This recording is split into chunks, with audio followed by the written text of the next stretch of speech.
Hello, everybody who's watching JobStream AI stream. Welcome, welcome. My name is Adonis McReynolds. This is my co-founder and partner, Jess Zeitz. We are excited about today's video. We are going to be talking about something near and dear to our hearts as consultants, as entrepreneurial professionals, as people who have been in many different types of positions in the working world and found it to be, well, let's just put it this way, a little less than satisfying, right? Jess, maybe to share with us a little bit about your journey when you first began working and when you decided, nah, I think I've had enough. Yeah, so I actually never ever wanted to work a 9 to 5, like since the day I had gained consciousness. And I literally, like, I prolonged my schooling not to have to go into the real world. So I could have finished university in 3 years, but instead I took four because I was like, oh, I really don't want to have to start a 9 to 5. So let me just prolong this. I tried to sell knives door to door. I went in to become a financial advisor when I was 23 because all of these things offered flexibility and they were not 9 to 5.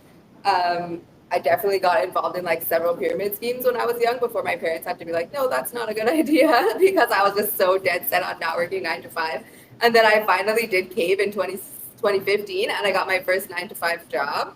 And it was decent. It was decent because the people were super nice. It was the tech industry. So, we were casual in the office. We got beer on Fridays. We worked around a Lego table. The bosses were funny. So it wasn't terrible. But I truly hated being like trapped because, it never takes a full 8 hours to get your work done. So I would always be done in like 3, 4 hours and then just be like, oh, now I have to sit here inside this office. Like it's so nice outside or whatever. And I can't do anything. So I truly hated that. I only lasted 11 months. And then I went to Thailand to teach English because, once again, being a teacher was not a full 9 to 5. I was working, but I was only working 20 hours a week. And that is when I discovered the world of online work because Thailand is a big hub for digital nomads. So I started getting involved. I've talked about my story before.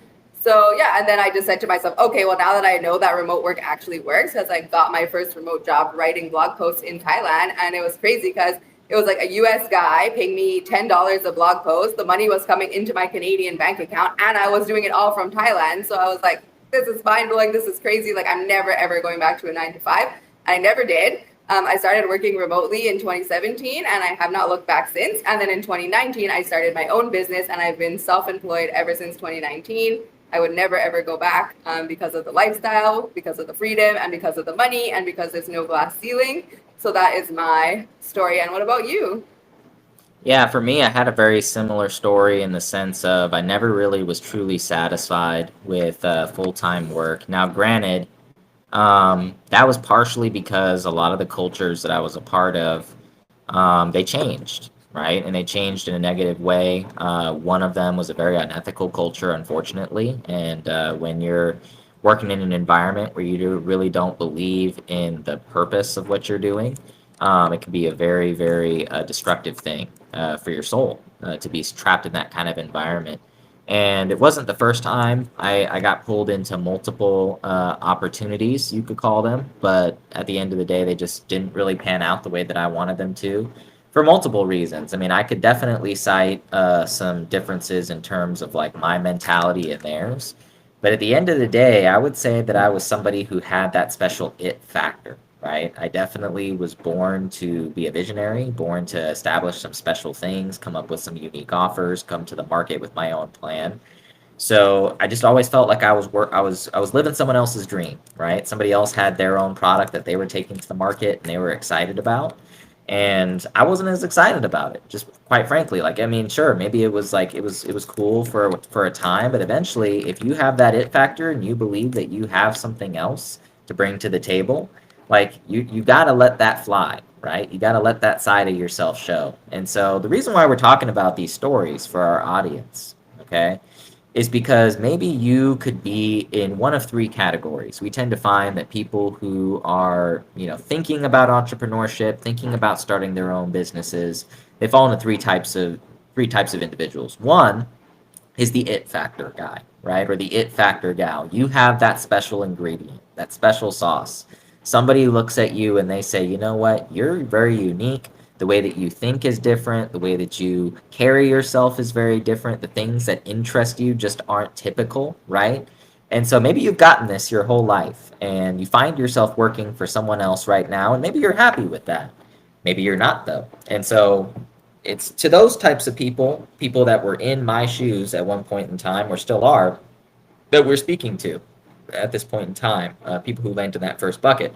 Now, what you described, Jessica, was kind of more or less in the second bucket that we'll talk about, which is you want a little bit of a different lifestyle change. People are get bored easily today. There's so much to do. So you don't want to be stuck in an office. You don't want to be stuck doing things that aren't necessarily your cup of tea or your jam or that just don't really identify with what you believe your purpose is. And so, if you're bored and you want to go to the beach, right? And or maybe you want to spend more time with your husband or your wife or your kids. Maybe you want a lot less, pressure to go places, right? And travel and do stuff on work business, right? Maybe you want to turn that more into leisure and just do more things that you couldn't do if you were full time employed.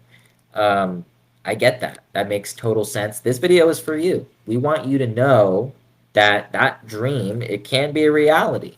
It can be a reality, and you can make good money even still while pursuing this different type of a lifestyle. The third category of people that we're talking to is a very big category, actually, especially today. We're living in a society where there's been a lot of people who have been marginalized, who have been kicked out and ousted out of their jobs due to political reasons, religious reasons, and even just flat out wrong reasons such as racism, such as ageism, such as all the isms that really don't have anything to do with your actual skill set and value, and more to do with politics, more to do with I just don't like this person or I don't feel this person is the right fit for me based on XYZ reason, right? So you might feel ostracized. You might feel like you're being left out in the cold right now. People have seen your resume, your profile, your everything about you, and they've decided to give you the stiff arm, right? But this could be an opportunity for you. This video is really for those people as well because you might have a great opportunity to prove your naysayers wrong. For every single person that said, hey, so and so is not capable of doing this job, he's too old, he's not educated enough, he doesn't have this, he doesn't have that, stick it to the man, right? This is that kind of a speech for those people out there because certainly they exist and certainly they could be watching our content. So again, just to kind of give a quick recap, person one is the person who feels like they have that it factor and just haven't had that opportunity to shine and prove themselves on their own and show that special it. Number two, lifestyle change. You're like Jessica here, and you felt like, man, like I want to go and travel. I want to do some different things and work remote and make good money and not have a glass ceiling, right? I want to live a different life. And number three, you've been picked on. You've been picked last at the ballpark, and you're trying to prove the other team wrong, that they did you wrong. They should have picked you first, right? Not last. So if you've got that chip on your shoulder, you want to travel, you want to do things, you want to show off your it factor, you want to be someone unique, different, and set apart outside of the traditional working world, this video is for you. So, Jess, what is your first piece of advice for somebody who finds themselves in one of these three categories and is fed up and they're ready to make a change? So my first piece of advice is the only thing standing in the way is yourself. So first you have to change your mindset. And I know that sounds like hippy dippy because when I first hired a business coach, that was the first thing he told me. And I was like, that's so stupid. Like I hired you. So obviously I'm in the right mindset. So like, what are you talking about? Like, let's get down to how to make money, you know? But the money really does come from the mindset because once I really shifted, like the mindset actually came to me because I was working for someone and they were starting to really annoy me. And I got so mad that the anger like changed, like it took away the fear. So instead of me being scared to go out and get clients, I was like, okay, I'm so angry at this person that I need to actually like change my life. And I started sending 20 messages a day on LinkedIn and I got my first client. And then I ended up scaling to 6 figures in 4 months just by sending messages on LinkedIn. This was during the pandemic, so I was lucky because everyone was trying to get online. So it was good timing as well. But that is my first, like, get out of your own way because you're the only thing standing in the way. Shift your mindset into saying like, okay, I can do this. I know I can do this. So let's get started. What would you say to the people? Yeah, I think what you said is incredibly important, right? I do think that we are our own worst enemy pretty much at all times. Everything that we do that doesn't work, we got to point the finger at ourselves and realize, like, hey, there's always a way out. There's always a way that we can do things better and improve. So I think that's ingredient number one. If you're going to be able to step out on your own, you're going to have to get used to taking accountability for things that go wrong because it's just you now. You can't blame your boss. You can't blame anyone else. You're going to have to start learning to take accountability if you're not already doing so. So great job expounding on that point, Jess. One of the things that I want to say, just first and foremost, I know we opened this kind of sharing our own displeasures with the working world. We know there are some people that relate, but there's plenty of people watching this video that may not relate. Okay, so this isn't a criticism of working people. This is not to say that you can't travel or do great things or unleash that it factor or stick it to the man in some ways within the corporate world. Certainly you can do that. I just want to clarify this is not a demonization or a condemnation of anybody who is in the working world, happy to stay in that working world. We help those people, by the way. So if you are looking for a different video regarding on how to find your next opportunity, or maybe you're looking at upgrading your opportunity within your current work environment, check out our other videos on our channel. But just wanted to make that statement because I know there are going to be some people watching this video who may not really necessarily feel like they're in those three categories that we described. The next question I have, Jess, is if somebody wants to get started with a business, and let's say their mindset is now, I believe I can, right? I believe I can. I believe that if I give myself this opportunity to really go out there, I can do this. What do they do next? What should they do? So then you need to figure out your offer. What is it that you do, that you're passionate about, that you're great at, that you can talk for hours about, that you would enjoy doing every single day, and then figure out an offer around that, because you need to have an offer. Otherwise, it's like there's not a single business in the world that doesn't have an offer, and there are many businesses that fail because their offers are not good. So you need to have an offer, and then you need to figure out how to make it good. And then that is also something that we do. We help every one of our clients figure out their offers and how to make it the best possible offer, and maybe a few multiple offers. But the number one thing is to get one good offer. A lot of people will say like, okay, well, I'm good at 10 different things, so I want to sell 10 different things. But that's a terrible way to start. So niche down, figure out one good offer, and then bring it to market. Wouldn't have said anything differently. I think that's incredible advice. Your offer is the lifeblood of your business. So definitely make sure that if you're not feeling like, man, I have an irresistible offer, I think that's the key there. Can't be just any old offer. It's got to be an offer everybody wants and can't resist. And the only way you're going to be able to find that out is if you test it, right? So the market bears clues. It gives you a little bit of a witness as to what you should be looking at or how you should price things. But you certainly have to test certain things to make sure you've arrived at an irresistible offer. What I could add on to that for advice is that everybody who does anything well, for the most part, has had a coach. So some people that we're talking to, maybe you've gone out on your own before and don't need a coach, right? Maybe you've already shown that you can do this, and maybe you just needed a little push, a little bit of ammunition to go, oh, you're right, I need to go back out there and show the world again what I'm capable of. But some of you out there who might be looking into lifestyle number two, like Jess, maybe you're not even aware that you could make money on your own, doing your own thing.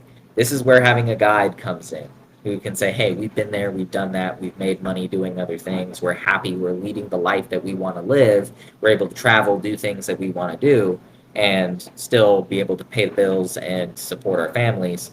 We're here to help you with those things, right? If you're in that position, not only do you need an offer, but you need a way of being able to evangelize that offer and to get that offer in front of all the right eyes on a constant, regular basis, so that way your pipeline of opportunities continues to stay full. And that's really a challenge today, right? We see that most people today really struggle with maintaining a pipeline, with evangelizing their message, and maybe even presenting their message in such a way where the person on the other end has some options to choose from, right? And so we have another whole video on like what you should be doing, kind of like a checklist for people that are looking to break out on their own. You should check that out on our YouTube channel. And if you're curious about that one and want to be sent that one directly, DM one of us and we'll help you there. But just wanted to throw that one out there as well. that when it comes to getting your business going, not only do you need an offer, but you need a plan to push that offer out there to make sure it reaches the right audience. And then, Jess, what would you say would be like some good closing, finishing touches to like just the basic stuff to get started? Yeah, so one, you wouldn't want to waste too much time in creating the offer. So you want to have an idea of what the offer is. So let's say like, oh, I want to sell courses. So I wouldn't say like, okay, spend the next 42 hours creating this course just to find out it doesn't sell, because that's very frustrating and it's expensive to do, because you're going to need to like buy the platforms and the software and the filming equipment and all these things. And then you find out, oh, that no one wanted it. That's a waste. So come up with the offer, test it, see if there's a response, then start building it out, start creating it. Don't be scared to do betas, to give discounts, things that it's valuable for both people. So it's like, okay, I'm testing this, it's new, but you're getting this crazy discount. We're going to build it out together so it's completely custom. You're going to love it. Those types of things will save you so much time. And then obviously you're going to need lead generation, because you're going to need clients, you're going to need people, you're going to need a sales funnel of some sort. So all of these things we can help you with. Probably you're going to need a website in this day and age. You're definitely going to need social media accounts. So all of these things we do, we help you with, we coach you, and it's such an affordable price too for our services. So those would be the top things. Get your offer, figure out how to market it, have a proper lead generation system, have a good sales funnel, have social media for backup proof, and then you're in business. Yep, those are great starting points. And, if your mindset is, I believe that I can do this, there also needs to be another mindset that says, I'm willing to put forth the effort now. I'm committed, right? There's a thing we call marriage, right? And this is a symbol of your commitment to it, right? If you don't put all of your effort and time and your energy into making sure that that relationship is what it should be, then you can't expect it to be successful, right? And the same thing goes for your business. You're committing to growing it. You're committing to taking care of it and nurturing it and putting in all the effort that you can to helping it grow. So when you do come across challenges, do not quit. Remember that this is a luxury. Like, to have a business is a huge, huge blessing, and you don't want to take it for granted. And when you're first starting, yes, it's a little scary. Don't get it twisted. Like, it is kind of a leap of faith, but you got to stick with it. You got to stick with it. And I guess one final piece of advice that I have, if you're thinking about branching out, doing something on your own, please make responsible decisions. Obviously, there is a little bit of resources that you probably should have before you launch on your own. If you've got nothing to your name, nothing with which to even begin, it might be wiser to wait until you have a good surplus of cash. You don't have to be a millionaire. You don't even have to be crazy rich or anything like that. But just make sure like you have enough savings so where you're not paycheck to paycheck trying to do this. That would be one of the key things that I would advise. But we are coming close to the 20-minute mark. We never like to pass that. Any final words, Jess, or are we pretty good on just inviting people to check us out and take this opportunity, if you're in one of those three buckets, very seriously?